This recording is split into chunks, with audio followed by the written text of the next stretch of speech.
നമ്മൾ ലാസ്റ്റ് വീഡിയോയിൽ മിനി കോൺസ്റ്റിറ്റ്യൂഷൻ്റെ ഒരു കാര്യം പറഞ്ഞപ്പോഴത്തേക്ക് അവിടെ പറഞ്ഞിട്ടുണ്ടായിരുന്നു ഫണ്ടമെൻ്റൽ ഡ്യൂട്ടീസിൻ്റെ കാര്യം. അതായത് 42ാം ഭരണഘടനാ ഭേദഗതി പ്രകാരമാണ് ഈ ഫണ്ടമെൻ്റൽ ഡ്യൂട്ടീസ് ചേർത്തിട്ടുള്ളത്. 10 മൗലിക കടമകൾ ഭാഗം 4A അനുച്ഛേദം 51A എന്നിവ ഭരണഘടനയിൽ കൂട്ടിച്ചേർത്ത് നമ്മൾ പറഞ്ഞിട്ടുണ്ടായിരുന്നു. അതായത് നമുക്ക് ഫണ്ടമെൻ്റൽ ഡ്യൂട്ടീസ് എന്ന് പറയുന്നത് ടോട്ടൽ എത്ര ഉണ്ട്?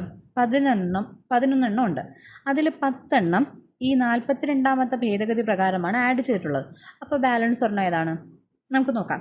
ഇവിടെ നമ്മുടെ ഓപ്ഷനിൽ 86ാമത്തെ ഭേദഗതി തന്നിട്ടുണ്ട്. ഓക്കെ, ഈ 86ാമത്തെ ഭേദഗതി എന്ന് പറഞ്ഞാൽ അതിലൂടെയാണ് നമ്മുടെ 11ാമത്തെ ഫണ്ടമെൻ്റൽ ഡ്യൂട്ടി ആഡ് ആക്കിയിട്ടുള്ളത്. 86ാമത്തെ ഭേദഗതി പ്രകാരമാണ് 11ാമത്തെ ഫണ്ടമെൻ്റൽ ഡ്യൂട്ടി ആഡ് ചെയ്തിട്ടുള്ളത്. അതെന്താണെന്ന് ചോദിച്ചു കഴിഞ്ഞാൽ 6 മുതൽ 14 വയസ്സ് വരെയുള്ള കുട്ടികളുടെ ഫ്രീ ആൻഡ് കമ്പൽസറി എഡ്യൂക്കേഷനാണ്. ഫ്രീ ആൻഡ് കമ്പൽസറി എഡ്യൂക്കേഷനാണ് എവിടെ ഉദ്ദേശിക്കുന്നത്?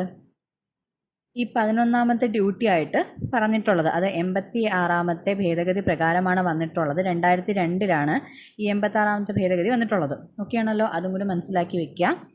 മൊത്തം 11 ഫണ്ടമെൻ്റൽ ഡ്യൂട്ടീസാണുള്ളത്. 10 എണ്ണവും 42ാമത്തെ ഭേദഗതി പ്രകാരം ആഡ് ആക്കിയിട്ടുണ്ട്.